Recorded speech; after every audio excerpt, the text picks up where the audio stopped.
Daily Broadside, day 492. Saw a video yesterday of somebody hopping the little 3-foot fence at Graceland, taking his shirt off and just going off a diving board, getting out. And of course, this slovenly security guard, she comes running over to do whatever she does, and they escort him off the property and all.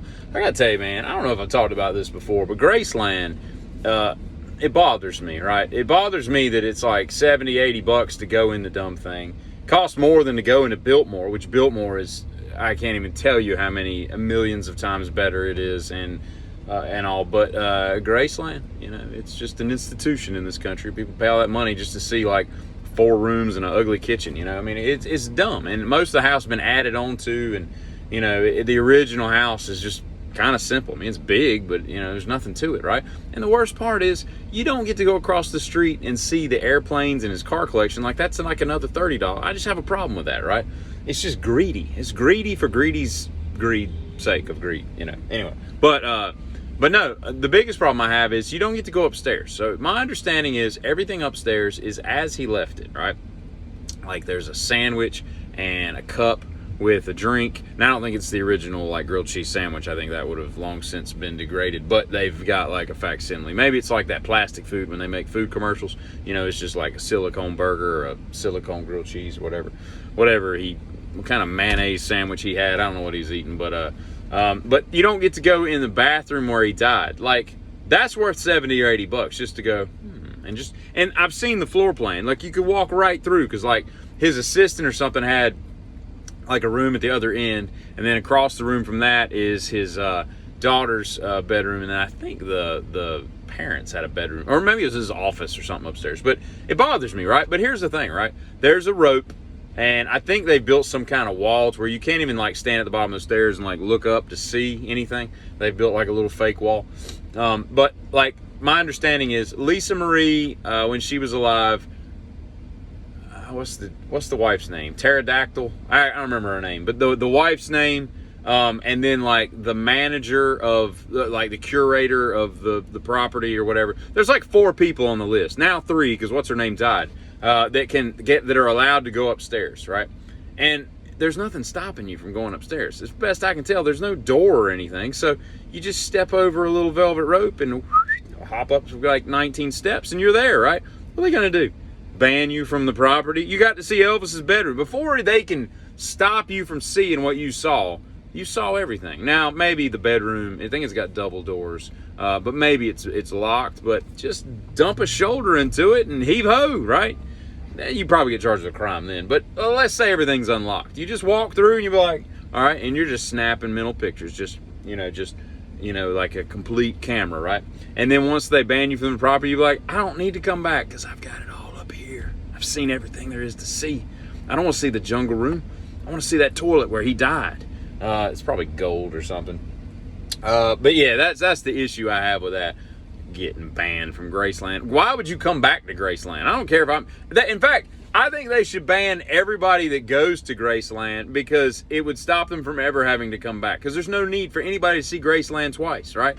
As soon as you're like, oh, thank you for visiting Graceland, you're now banned. Don't ever come back. You know, we got you $70. That's a lifetime fee. We'll never collect any more money from you. And then they could kind of charge $70, because then they're not going to charge 140, 280, 560. They're not going to get multiples of 70 throughout your life, because you're not allowed to come back, because it would stop people from doing things they shouldn't be doing anyway, you know, because people will touch a hot stove if they're inclined, you know.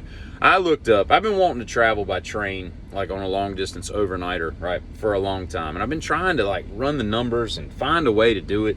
And I'm gonna tell you what, the trucking industry has screwed trains over so much. Like, trains are so much more efficient in hauling freight, but the trucking industry is so strong. They're like one of the biggest industries in this country. They've, crushed the train industry, right? And that makes even train travel much more expensive, right? I mean, you go on like I've always wanted to do one of those murder mystery trains, because I have that thing figured out like the second night. I'll be like, I got it. It's like playing Clue on rails, you know? And you're sitting there, but there's like $2,700 for like a weekend. It's some crazy amount of money. And it's like, dude, you could take like a couple cruises. You could go you could rent an entire beach house for yourself for the price they charge to ride on a dang train. And I'm sure coal ain't just free, but still, I mean, what are we really paying for? I mean, the train's got to be paid for. It's like an antique train. So I looked up the official way of traveling by train overnight, the cheap way, right?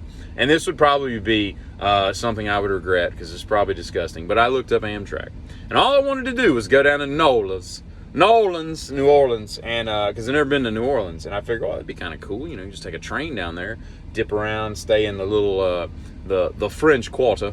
That probably wasn't the right accent, but they stay in the French Quarter, and then you hop back on the train and go. So get this, right?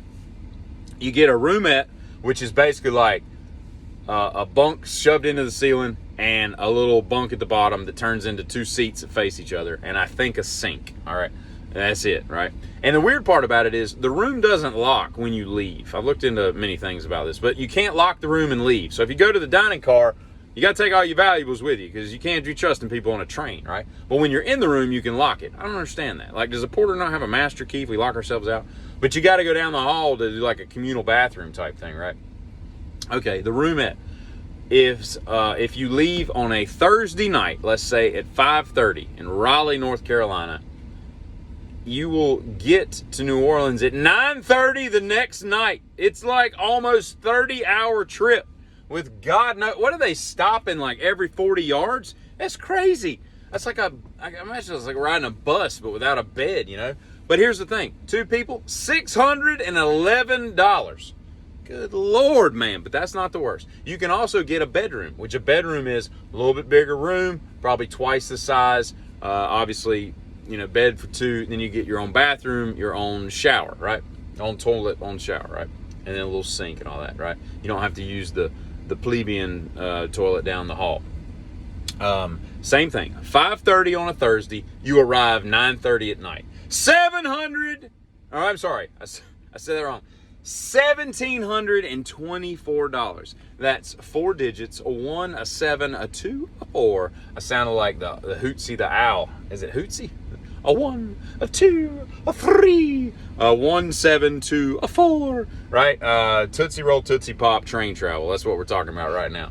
Golly, $1,724. More or less, that is $1 a minute. You know what I would think about while I was on the train? I ain't broke by any means, and I ain't cheap with everything, but some things I'm very cheap, and I'd be sitting there the whole time just running down. Isn't the view pretty?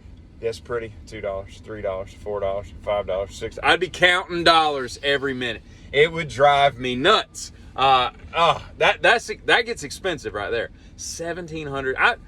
I don't know where else you could go, absent being a millionaire and buying some dumb watch or something. Like, how do you spend $1,700 in a 24-hour period without buying just something expensive like a car or a prize horse or something like that? You go to Louisville and you're like, I'll take that brown steed right there. You know, if you just, you know what I'm saying? Like, how do you spend 700, 1,000? I can't even get the numbers right. It boggles my mind so much I can't get the numbers right. So let's just say I'll be driving to New Orleans, and I won't be calling it New Orleans. Giddy up.